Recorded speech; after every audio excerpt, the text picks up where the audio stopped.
All right. Thank you for joining us again today. My name is Joe Kramer. I'm the Executive Director of the Michigan Bean Commission, and I've got the privilege today of spending a few minutes with Mr. Larry Sprague. And Larry and I have known each other what turns out to be a long time, right, Larry? Long time ago. If you don't mind, take a couple minutes and just introduce yourself. Tell us where you live and what you do for a living. Well, I'll tell you, Joe, I've been very fortunate. I was born 3 blocks from where I'm sitting right now, and all Wow. except for a little less than 2 years, I've lived in the hometown of Durand, Michigan, which, if you know Michigan at all, it's about 35 miles from Michigan State University, and basically about 50 miles straight north of that other place that doesn't have that MSU but has that block M. Gotcha. About 30 miles south of Saginaw, just outside of Flint, Michigan, about 15 miles. So yeah, this is my hometown, my home area.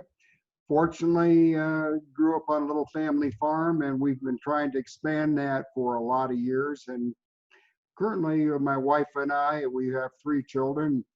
The oldest one, Christy, is a Michigan State professor in weed science, and then the other ones live close by. So we've got our grandkids, 8 of them, and 2 great grandkids. So Wow. I'm looking forward to helping to tell the kids just what they have to do and make Grandpa happy. Sure. So Sounds yeah, like you're living the dream. yeah, I have been. Like I said, I've been fortunate enough to live in my home area, and been very active in the community. My wife and I, and Janet and I have been married, be 51 years this July 26th. Wow. Congratulations. She stuck with you. Yeah, shows people that Janet doesn't have enough initiative and ambition to do something better. But, Or she's got great taste, right, Larry? or something like that. Bob Green, remember Bobby, your Oh, yeah. predecessor?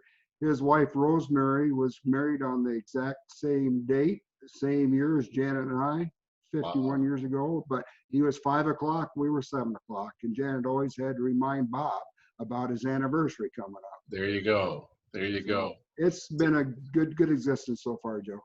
Tell me about your current position and who you work for and what you do. Well, fortunately, I have only had to change jobs after 47 years in this business a couple of times. And the last one was with ADM. They took over Agri-Sales, who had purchased the Mueller operation. And prior to that, the only job change I had was when I started out working in the industry with a company called Wicks Agriculture. It was Wow. a big beanie company back in the days when I started in 1973. Kelly's, Gary Kelly, I used to buy Northerns from when I ran marketing for the packaging plants. Gary and a guy named Bill Bolster, who was the first guy hired me in the bean business, who worked for Gary, decided to give us a chance and open up an office in April 15th of the year 2000.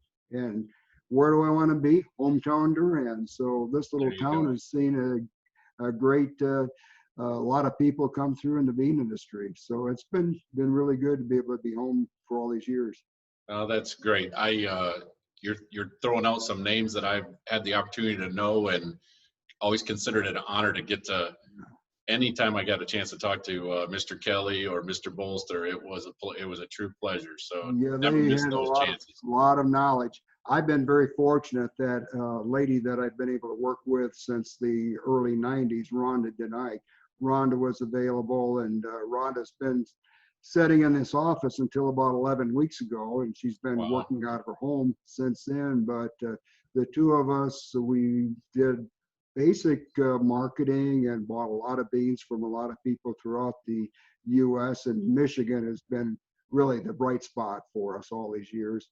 And for the last, probably 11, 12 years, I've been the export manager for the Kelly Bean Company, and we've concentrated on selling beans around the world, which has been a real exciting thing. I've always had a chance to export like you used to do, Joe, and Yep. have so many friends around the world. You pick up a lot of information that a lot of other people don't get. So it really is Right. helpful in marketing our product. So Larry, you mentioned that Rhonda's been working from home, and I've done a little bit of that myself for a while. I'm interested in learning more about how COVID impacted the bean industry. Right, I hear about it. I've talked about it. You're sitting there firsthand, and you've watched it kind of unfold in front of your own eyes. What? Right. We've been living it. And the interesting thing was kind of a two-pronged thing, Joe, because as the people who knew me, my conversation's been for over a year that we were likely going to be running out of dry beans pretty much every class before the 2020 harvest. Wow. And when COVID hit, it really sped that up. And basically, I think in Michigan, the last report I saw, we're 104, 100% overbought from what the government Right. said we produced. And I don't think there's hardly any beans still in the hands of growers. Most of them have been sold to our end users, putting them on the shelf where they belong in people's pantries and in their stomachs. So COVID has been one of those things. I think it's been good for agriculture in the fact that even though it's cost a lot of our agriculture industry a lot of distress and in some instances a lot of hurt and money, it refocused maybe some attention from our consumer base that you can't take food for granted, because we got into this habit of going to the grocery store. You need a gallon of milk, stop in, gallon of milk, buy a hamburger, bring it home, whatever. And we lost sight that these stores are a precious place for us to go. Not like you've been to Cuba and seeing, waiting in line and whatever, trying to find food on the shelf. We finally started seeing that and maybe refocused some attention on where our food comes from. And excuse me for saying this woke culture that we're in today, we've had it really too easy in this country, too long in agriculture, and maybe we get some of the conversation shifted back. However, not only to the people looking at shelf-stable items like rice and beans, something that they know they can put in the shelf and pull it out, and canned items. We were told for a lot of years people are going to get out of eating canned foods. And what have we seen? When the pandemic hit, we went to canned foods. Right. And you think about beans, but think about the other item that competes with beans, and that's soups.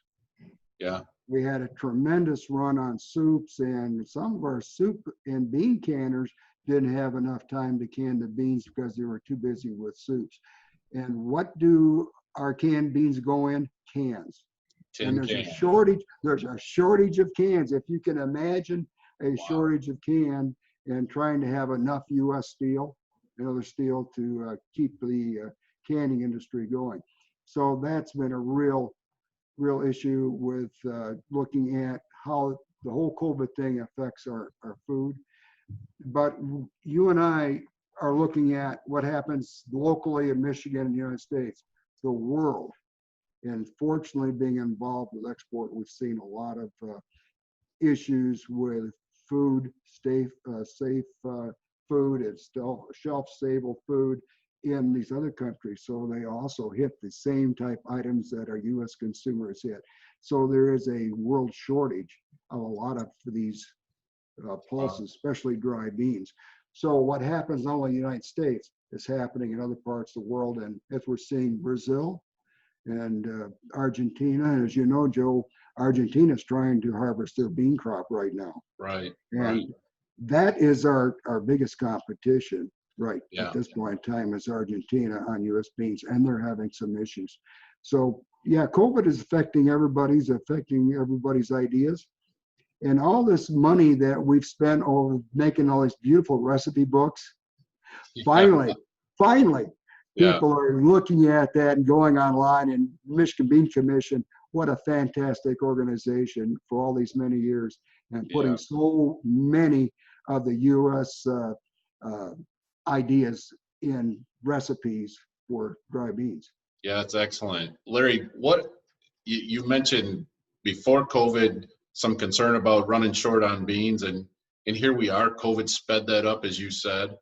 What if you're a canner today, or if you've got a brand presence on the shelf, and you can't get product, or you're struggling to get product, or what's that conversation sound like when you're talking to an end user that's that's trying to bridge that gap between today and new crop. It's somewhat desperate, but Joe, I'll go back to my first year in this bean business. There was a company that had come up with a brand new product, Big John's Beans and Fixins. Oh, Now this wow. is 73, 74. I remember it. Yeah. A double can item. The buyer, that's when we had the shortage of navies. And Wow. we were at the last few bags of navies in February. This man paid what is today's equivalent, $345 a hundredweight for Wow. navies. And I said, as Wicks, we only got 5,000 bags. He's getting 5,000 bags from Michigan L, which was the other big bean company at the Right. time. I said, $65 is what's going to cost you. And this is in an era where a bag of beans was usually $12 or $13 a hundredweight. Right. And he said to me, it makes no difference. Wow. We have to have beans to put in this product that we promoted, this new product. Don't let me run out. Right. That's the big key for the industry. And unfortunately, for some of these guys, bean burrito manufacturers need pinos, don't know where to look for them. Yeah. I mean, Yeah. we are going to be having some products, even people, companies like Walmart that run short on getting co-packed beans in their own label for their shelves. And do you ever think Walmart could run short on products? Unbelievable. Never thought I'd see the day. Right. Hey, just along those same lines, you know, I'm sitting in Frankenmuth, Michigan. We had a pretty good shower yesterday. Nothing damaging like some of our friends as you work your way up the edge of the Saginaw Bay. I'm just curious, coming here to really local times, was that a good rain or a bad rain, or what do you think? Well, it depends on when you looked at it. Right after the rain on our farm, we had water standing in fields. This morning it was gone. We've finished planting beans, and I think generally, from what I understand, it's probably was not that bad of a rain. Probably will do more good. The drown out spots that haven't been replanted were drowned out already. Yeah. So I think we're probably in good shape. The thing I believe that concerns all of us more this year than in prior years, we have no seed to replant. That was my next question. But we don't have. Joe, there was 25, 30 years ago, we had a Father's Day rain when all the beans were planted, and we had a big contract with black beans to Mexico, and we had a lot of stuff got drowned out. Wow. Fortunately, we were able to, as an industry, pool together resources and come up with enough beans to replant. This year, we don't have that luxury on any of the bean items, whether it be navies, blacks, pinos. We're out of seed. So if we have an issue, we're stuck with what we've got. Larry, you've got a pretty big footprint in the North Dakota, Minnesota, what we call the Mindac region as well. Are they in pretty good shape today, or what do they look like? Are they all planted? Not really. And June 10th is the last day of full insurance, so it's prevent planting if a farmer so chooses to do that.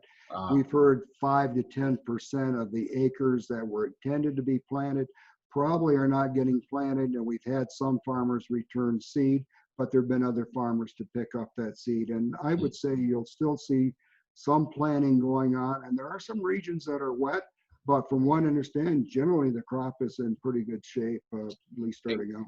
Acreage is up or down, or where are they at, do you think? Generally, I would say pinos were talked up maybe 20% over last year. Mm-hmm. And if we have 20% increase in production in the U.S., we're still short beans. I wondered about that. Because we had a 6.6 million bag crop, and according to Uncle Sam, prior 5-year usage was 10 million too. Yeah. And we have nothing as reserve carryover, and the store shelves are empty. And you're probably hearing the same reports that Mexican buyers are eating their pino seed. I have heard that. So what are they going to do for pinos next year? There's going to be more demand from other countries. Yikes. And I'm hearing Argentina and their pino crop, they've got issues as well. And Nebraska? Nebraska's doing well. They've had a huge windstorm over the weekend, some dust dirt devils and that sort of thing. But Right. the reports we're hearing are pretty good. And they had an inch and a half of rain. And as you know, that's irrigated country out Yeah. there. So any rain they get, if it's not in the form of hailstones, it's a Bonus. good rain. Yeah. So Yeah. they're doing okay, pretty much on time. Do you think that, and maybe you've already touched on this a little bit, but do you think COVID impacted our acreage? Probably what impacted it more was corn pricing. Yeah, agreed. Shut down of the ethanol plants. Yeah. And of course, COVID, along with the shortages we have in the beans, caused prices to go much higher than people anticipated they'd be.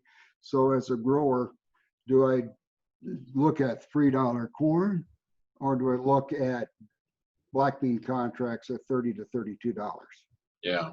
So we've seen in Michigan, we've seen a bigger increase in black bean acres. So I think we're going to be up in black beans here, down probably in Mendak, because the farmers could choose Navy and Pinot at a much improved price to what the black beans were. So yeah, COVID has had a real impact, but it really hurt when the oil prices and ethanol prices went down. And of course, the situation, what are we going to do with China? Yeah. That whole thing is still out for discussion yet. So Larry, I've heard some rumblings that you're facing some decisions in your own life at home. Is your bride ready to have you at home full time? She doesn't know that yet. That verdict's still out.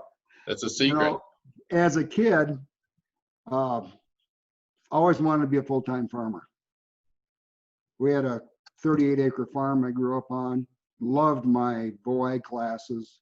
Sure. I have my undergrad, my master's in agriculture and education and the physical sciences, and always wanted to do that. But I really admired the farming community and all the things that people have to go through and the investments. And I keep telling my son, move over, buddy, because I can be a full-time farmer now.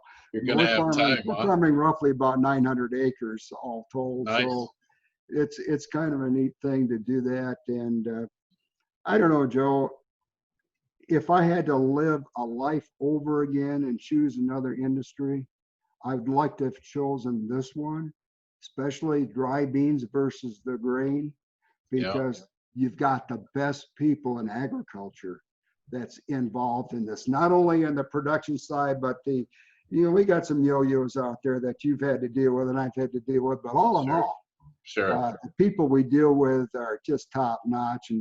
And for a kid growing up, when you look up in the sky, is that a turboprop airplane up there? Mm-hmm. And the first chemical we used on our farm was atrazine. Wow. And people talk about organic. I said, that's how we farmed when I was a kid. Organic. We'd use the chicken manure and cow manure, and that's our fertilizer. June clover plowing out. And so it's been watching agriculture develop and the people and the places that you and I've had a chance to travel and to touch people's lives throughout the world and show people that people from the U.S., there's some pretty decent people out there, and we're always trying to help the world. So it's been really neat. What am I going to do after this? I keep telling people when I get asked that question, I'm going to say I'm going to Disney World and collect $50,000. Right. That's for the Super Bowl MVP. So I'm just looking forward to getting a haircut a week from on the 19th. That's one thing that hasn't bothered me during COVID was this whole. Some guys get lucky that way, Joe. Yeah, it's crazy. Listen, I couldn't agree with you more. I think we have just the best people in our industry, and I kind of fell into it myself, and to some degree, and I don't know what I'd be doing. I don't think I could have picked a greater an industry that I enjoy more. And I know you and I've had a chance to talk about that, and I know Joe, with you, the cream rose to the top, buddy. Yeah, right. Listen, is there a timetable on this pending retirement? June 30th is my last day officially in the bean business, and people said, how are you going to separate yourself? You got some other plans? I said, my cell phone number is the same.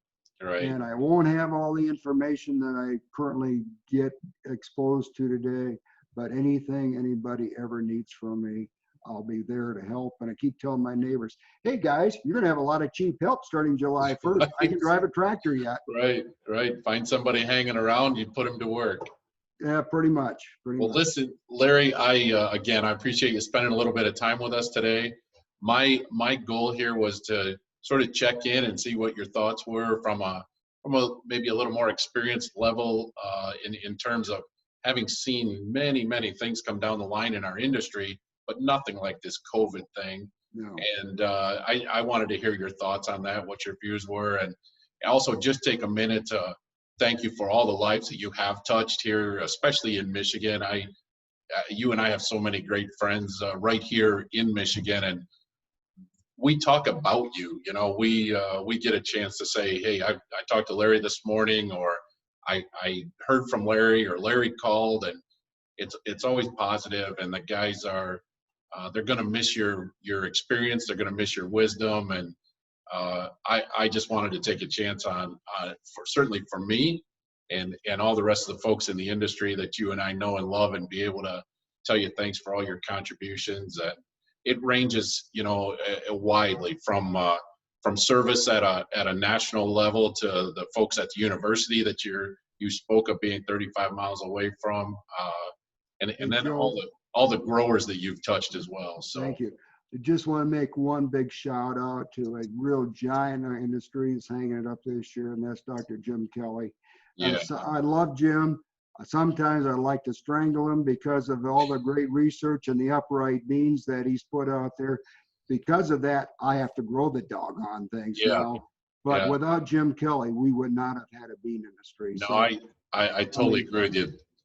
We are going to miss Dr. Kelly, and we've had a chance to visit with him just a little bit, and he's on his way out the door as well. And I can't imagine how we're ever going to replace him, but we're going to take a shot at it. We build on his shoulders, buddy. Yeah, that's what we're doing no question. He's got a great foundation set there for us for many years. So, Larry, I again appreciate your time. I wish you well. Thank you. My cell phone number is not changing either, so I expect to hear from you once in a while, and I'll probably bug you if you don't mind. Well, since I'm a bean grower and I contribute to some of your wages, buddy. There you go. I know what you've done for me before. What are you doing for me tomorrow? Well, let's talk about that offline, right? Let's talk about that offline. Larry, I appreciate it. Thank you. All the best to you, and take care of your family. Will do, buddy. Thank you. Take care. Mm-hmm.